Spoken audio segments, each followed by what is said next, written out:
Bonsoir, bienvenue sur le plateau de Ce soir ou jamais. On parle de sexe ce soir puisque le sexe est partout, du moins sa représentation dans les médias, dans les arts, dans la littérature, au cinéma, dans l'art contemporain, vous verrez ça tout à l'heure, c'est assez incroyable, dans les conversations aussi, beaucoup. La pornographie influerait de plus en plus sur nos comportements et pas seulement sur notre comportement sexuel. Un amendement proposant l'interdiction du porno a été présenté il y a 15 jours au Parlement européen, il a été rejeté. Alors sommes-nous libérés ou de plus en plus asservis?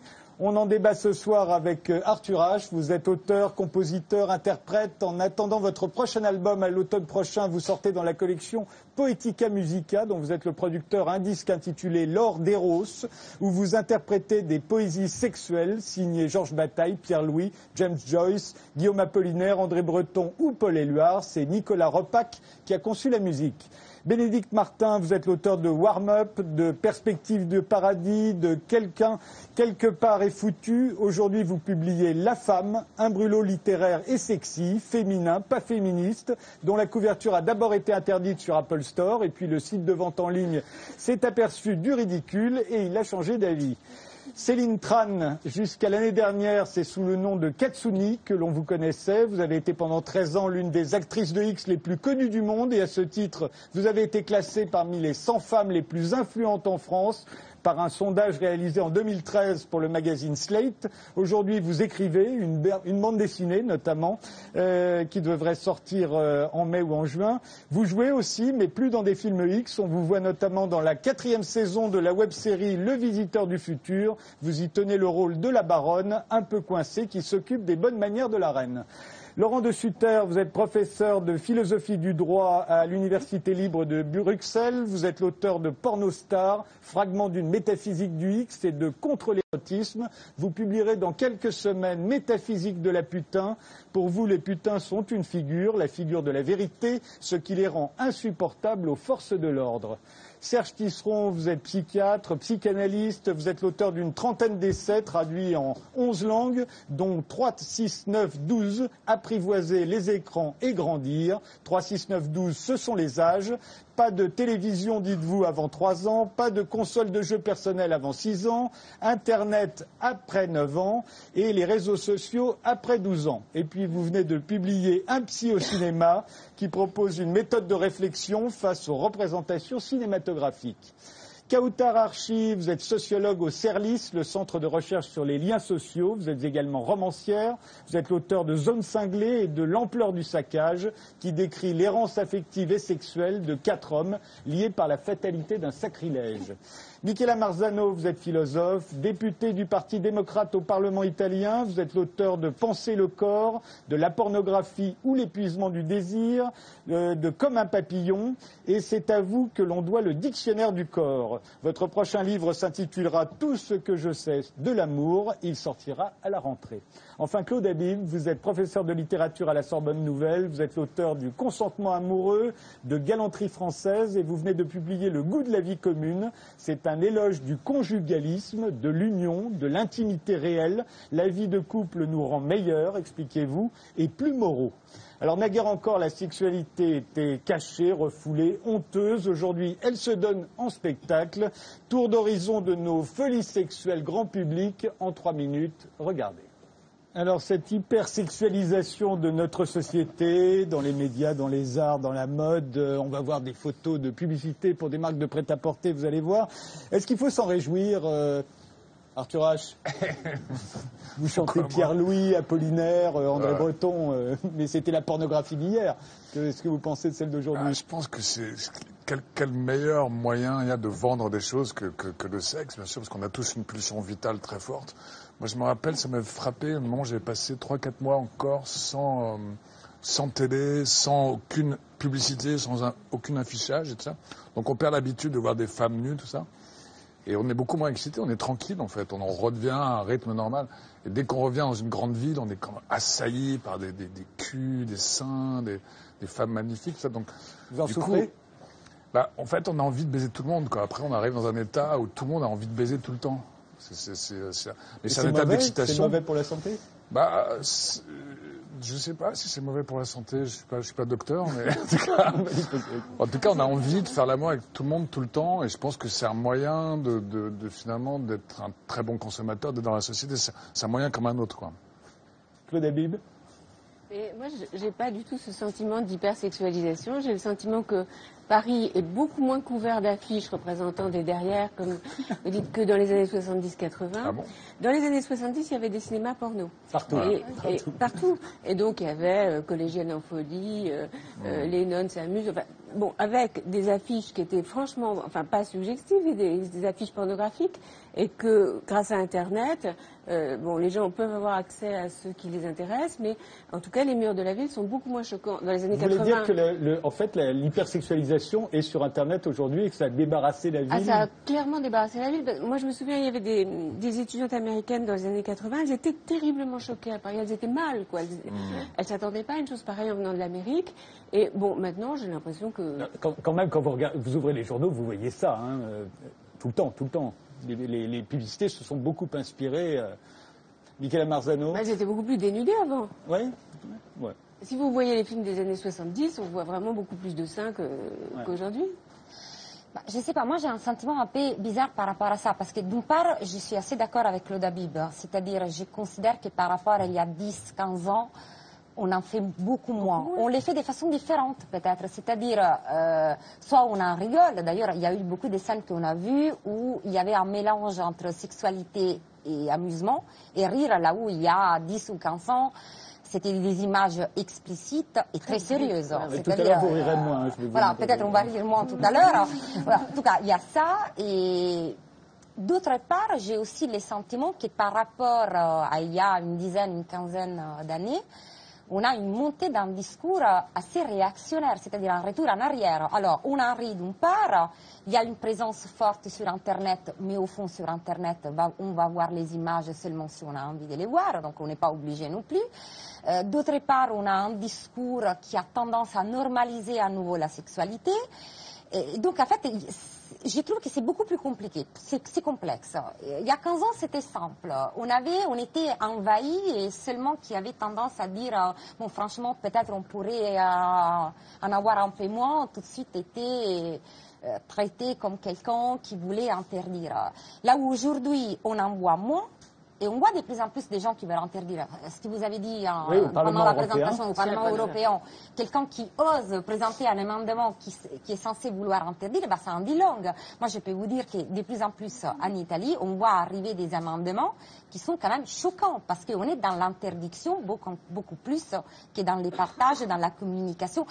Alors, en plus, le sexe, il ne peut pas disparaître. Enfin, c'est un élément important de la vie. Là, il était question d'interdire la pornographie, pas le sexe. Oui, il était question d'interdire la pornographie. C'est pas tout à fait la même chose, me dites pas que c'est la même chose. Non, c'est pas du tout la même chose. D'ailleurs, je ne suis pas d'accord quand vous avez dit, jadis, c'était celui qu'aujourd'hui on considère érotisme. J'ai dit, naguère encore, la sexualité était cachée. Aujourd'hui, elle se donne en spectacle. Oui, bien sûr. Mais sauf que la pornographie, selon moi, ce n'est pas juste l'effet de montrer la sexualité. Mais on en parlera après. Non, mais je voulais dire, il y a aussi une autre chose. Il y a de plus en plus des publicités où on utilise la sexualité pour vendre. Alors là, c'est encore un autre registre. Ce n'est pas tellement la question je libère la sexualité, on en parle, on en rigole ou on l'interdit, mais c'est j'utilise l'image d'un certain sexe pour vendre. Alors là, effectivement, on peut se dire, est-ce que ça vaut la peine d'utiliser la sexualité pour vendre des produits? Alors les publicitaires, ils diraient oui, mais je ne suis même pas sûre que de plus en plus ça aide à vendre. Bénédicte Martin, on est de plus en plus libérés ou de plus en plus asservis? Je pense on pense qu'on est de plus en plus libérés, mais en fait, on est de plus en plus asservis. Il y a un discours de façade maintenant commun qui est de parler sexualité avec ses amis, d'en parler librement. Ou à la radio, il y a beaucoup d'émissions pour ça. Alors qu'en fait, je me rends compte que la sexualité reste même quelque chose qui se vit de manière très intime, seul ou avec un partenaire, ou avec un livre, voilà, ou avec des images. Donc non, moi je pense que... On n'est pas touché par tout ça, en fait. Bah, je pense, moi, oui, bon... Ma foi, ça me fait rire, ça me fera pas forcément acheter les vêtements. Après, je trouve ça regrettable que si mon fils dans la rue me demande ce qui se passe dans cette scène. Je dirais qu'ils font la gym, hein, voilà. Céline Tran, vous n'êtes pas encore au banc des accusés. Oui, vous y serez tout à l'heure quand on s'intéressera plus particulièrement à l'influence de la pornographie sur nos comportements. Mais est-ce que vous avez l'impression que justement cette hypersexualisation, en tout cas dans sa représentation de la société, est-ce que il faut s'en réjouir ou au contraire? C'est vrai que je suis vraiment d'accord déjà avec le discours de Michaela. Ce qui est intéressant, enfin juste une petite remarque, c'est que suite aux extraits qui ont été montrés, c'est déjà intéressant de voir les réactions des gens, c'est qu'il y a eu beaucoup de rire. Bon, j'imagine qu'il y a eu une sélection déjà orientée vers le sexe divertissant, mais enfin...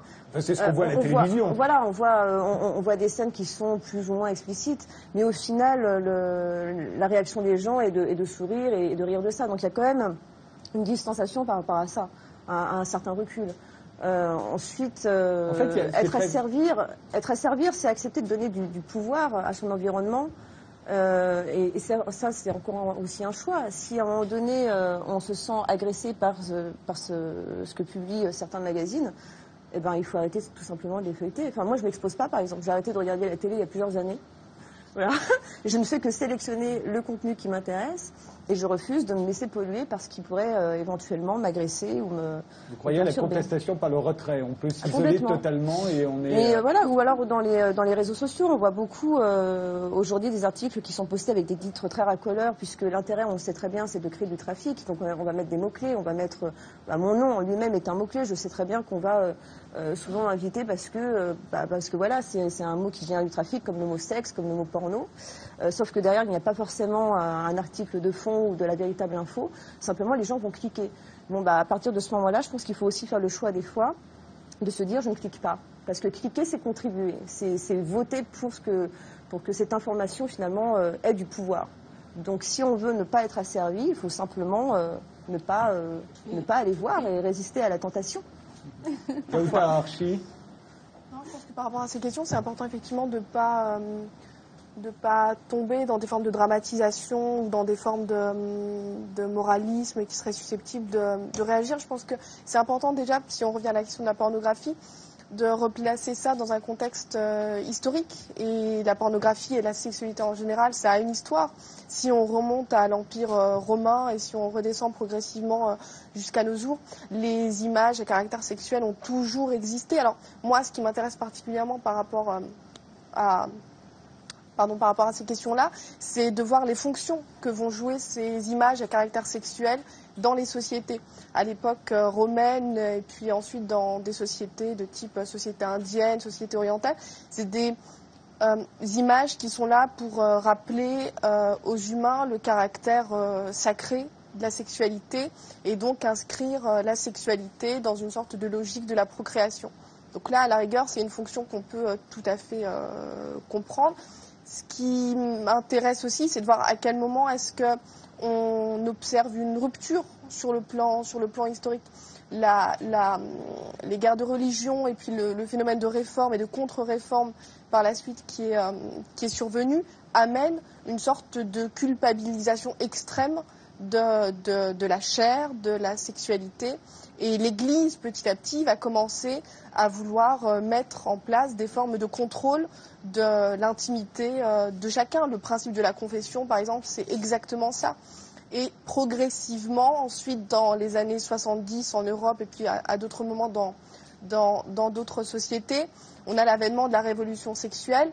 Et là, c'est une forme de libération très forte. Et là, pour le coup, la pornographie et les images à caractère sexuel jouent et ont un rôle quasi politique, c'est-à-dire à un moment donné d'apporter un discours de la subversion dans une société qui aurait naturellement tendance à plutôt aller du côté du contrôle social. Et à l'heure actuelle, si j'essaie de poser un regard contemporain sur les choses telles qu'elles se présentent aujourd'hui, on a forcément un croisement et une espèce de rencontre extrême entre des logiques libéralistes particulièrement sauvages et la nécessité à un moment donné de mettre en place face à chacun d'entre nous des produits et des services qui sont à consommer. Et la pornographie, pour le coup, elle me dérange à ce niveau-là seulement, c'est-à-dire à partir du moment où la sexualité devient une espèce de véhicule de logique à la fois sexiste et de logique raciste. Dans le porno, effectivement, il vaut mieux être une belle blonde avec des yeux bleus qu'une femme noire avec des cheveux crépus, puisque là encore, on retrouve des hiérarchies sociales très fortes. Donc voilà, donc c'est plutôt la question du sens que ces images occupent, plutôt que leur nature qui en soi est pas plus dérangeant que ça. Mais on y reviendra sur les conséquences. Oui, alors, on est passé déjà par des moments différents de ce que nous vivons par rapport à la pornographie, ça a été dit, mais je crois qu'on vit quand même un moment charnière en ce moment. Parce que quand les images de la pornographie sont arrivées dans la société, toutes les images y étaient mélangées. Il y a eu une époque quand même, il faut se rappeler que dans le moindre village de 200 habitants, il y avait un bureau de tabac qui était plein de cassettes pornographiques et que les familles les avaient sur leurs étagères et les enfants les regardaient. Et donc toutes ces images qui étaient esthétiques ou qui ne l'étaient pas étaient mélangées. Et actuellement, c'est comme si la pornographie vulgaire, en quelque sorte, était sur Internet, un YouPorn, et puis la pornographie qu'on nous montre là était une pornographie esthétisante, on pourrait dire sublimée, voilà, à prétention presque artistique, voilà, le choix des couleurs, tout est rectifié avec les logiciels de traitement d'image. Et je pense que ce mouvement, cette culture dans laquelle nous sommes, avec cette répartition, d'un côté la pornographie non truquée, vulgaire, enfin non truquée, apparemment non truquée, vulgaire sur Internet, et la pornographie esthétisante, je pense que c'est une séparation qui est en train d'être remise en question. Puisque vous voyez ce qui se passe aujourd'hui autour de films dans lesquels il y a des séquences qui sont condamnées comme pornographiques parce qu'on nous dit l'acte n'a pas été simulé. Si l'acte avait été simulé, on dirait pas de problème, voilà, ça a été simulé, c'est de l'art. Mais si c'est pas simulé, eh bien c'est condamnable. Mais justement, aujourd'hui, les artistes, ils ont plus envie d'être dans cette bipartition-là, et je pense qu'on va vers une nouvelle répartition des images, et qu'on vit quelque chose qui n'est pas fait pour continuer longtemps. C'est-à-dire que très probablement, ce qu'il en est aujourd'hui de la non-simulation va finir par s'introduire dans le paysage esthétique ou dans le paysage artistique. Vous voulez dire qu'il y aura de la vraie pornographie dans les films classiques? Je pense qu'après que les deux mouvements soient séparés, ils vont se réunir à nouveau. Laurent de Sutter? Oui. Est-ce qu'il faut se réjouir de tout cela? Est-ce qu'on est plus en plus libéré? Je sais pas trop, parce que véritablement la question elle-même me pose problème. Il me fait penser à ce texte immense écrit par Michel Foucault au milieu des années 70. C'est le premier tome d'une histoire de la sexualité, une entreprise littéraire philosophique magnifique. Et il commence le premier tome de cette trilogie par un chapitre qui décrit notre état contemporain. Et ce chapitre, il le titre « Nous, Victoriens ». Et on est en 75. C'est-à-dire on est à l'époque où le porno, de fait, est sur les Champs-Élysées, où les gens font des queues invraisemblables. Hein, et les films qui sont les premiers au box-office en 75, en 74, c'est pas tel film de Pasolini, c'est Exhibition, c'est Gorge profonde, etc. C'est pour ça qu'on a fait la loi sur le X, parce Bien que sinon tous les cinémas n'auraient pu passer que des films porno. Exactement, et passer dans les mêmes cinémas, vous avez le Walt Disney, il y avait 20 personnes pour aller voir Bambi, et puis vous aviez 3000 personnes pour aller voir... Bon, vous avez des queues immenses, enfin bon, bref. Comment dirais-je, l'intuition qui était derrière ce constat de Foucault quand il disait nous Victoriens, c'était évidemment de dire c'est pas parce que le sexe est visible que on en a fini avec l'oppression, voilà. Le fait que l'on en soit arrivé au stade où l'on en parle, où l'on n'arrête pas d'en parler, est peut-être la forme la plus pernicieuse, mais aussi la plus forte que prend le pouvoir sur nos vies sexuelles, etc., etc. On en arrive à ne faire plus qu'en parler. Si vous voulez, c'est le syndrome d'Afrique McCain, quoi. Hein. Vous voyez la publicité, c'est ceux qui en parlent le moins qui en font le plus, ou vice-versa. Eh bien, ce serait quelque chose comme ça. Et aujourd'hui, quand on entend des discours sur l'hypersexualisation, etc., on sent très très bien que derrière, il y a immédiatement une intention qui est une intention plus ou moins normalisatrice. On aimerait bien que ce soit différent. Ou si c'est le cas, bon, on aimerait bien que, comment dirais-je, que les personnes agissent dans telle direction ou dans telle autre. Enfin, vous voyez la situation, l'embarras que tout cela constitue. Et moi, je pense que quand on parle, on lance comme ça un constat sur la sexualisation des sociétés, il faut se poser cette question, d'autant plus que, quand on lit les historiens, on sait très très bien que la participation du sexe à l'espace public, c'est quelque chose qui était très important au Moyen-Âge. Les étuves mixtes, jusqu'en 1500, jusqu'à ce que des problèmes de peste, etc., et des problèmes de contre-réforme transforment la relation à la sexualité publique. Mais c'est pas une sexualité publique, une étuve c'est fermé. Non, c'était pas des étuves fermées, c'est des étuves sociales. Qui ont duré. Rappelez-nous ce sont les étuves. Les étuves, ce sont des espèces de bains. Des espèces de bains publics. Et au Japon, les étuves sont restées mixtes, et dans certains endroits, elles sont encore, sont restées mixtes jusqu'à la fin du XIXe siècle. Ça n'a pas été tellement un problème. Était-elle mixte? Oui, non, mais bien sûr que c'est des bordels, ces études, mais c'est des endroits qui ne sont pas publics. C'est comme si vous disiez les backrooms, c'est une chose publique. Non, c'est pas une chose publique, c'est une chose qui existe à part. Il n'y avait pas. Enfin, c'est quand même notre société qui a mis des images sexuelles partout. Je veux dire, avant, les gens allaient regarder des agonies, ils étaient fascinés par la mort, ils étaient fascinés par les derniers instants. Vous voulez dire par la peine de mort? Non seulement la peine de mort, mais les agonies. Les agonies, c'était quelque chose où tout le monde venait, tout le monde regardait le mourant, comment il va mourir et tout. Pour nous, ça serait la dernière obscénité. C'est une chose qui est vraiment cachée, qui est dans des hôpitaux, on ne voit jamais. En revanche, on regarde l'orgasme qui, avant, était soustrait à la vue. Donc, c'est nous, ça. Alors, ça va avec le luxe extraordinaire de nos vies. Nous avons des corps qui sont en bonne forme. Nous sommes bien nourris. Nous sommes dans des conditions de bonheur physique. Enfin, faut penser que l'humanité a toujours été couverte de poux, couverte de vermine. On est les premiers à avoir cette chance extraordinaire d'avoir des corps heureux. Et vous expliquez comme ça le fait qu'il y a des images à connotation sexuelle un peu partout dans les villes? Mais je crois que oui, on est dans un luxe incroyable et on vit, je ne dis pas qu'on est comme des dieux, mais il y a quelque chose comme ça. Nous, on a des corps de jouissance et plus des corps de souffrance. Mais alors est-ce que ça crée de la frustration ou au contraire ça crée de l'excitation que tout le monde va satisfaire, chacun selon ses moyens? Je crois que ça ne marche pas parce que ce n'est qu'un bout de la condition humaine et que ce n'est pas parce qu'on cache l'agonie qu'elle n'existe pas et que cette emphase sur les bonheurs de l'existence est un petit peu publicitaire. Et puis pour revenir à ce que vous disiez tout à l'heure, c'est vrai que cette excitation permanente, c'est-à-dire le sexe détourné pour vendre, je sais pas moi, des crèmes glacées avec un code sadomasochiste. Bon, il y a un moment on se dit mais ces têtes creuses qui font la publicité, elles pourraient pas vendre des crèmes glacées ou je sais pas moi du café sans dire que c'est surexcitant de boire une tasse de café. Il y a un moment, vous savez quand on est petit, qu'on a des pâtes à modeler de couleur, on se dit on va les mélanger, et à la fin ça fait tout marron. Et c'est pas du tout joli. Et des fois on se dit le sexe s'il était dans son...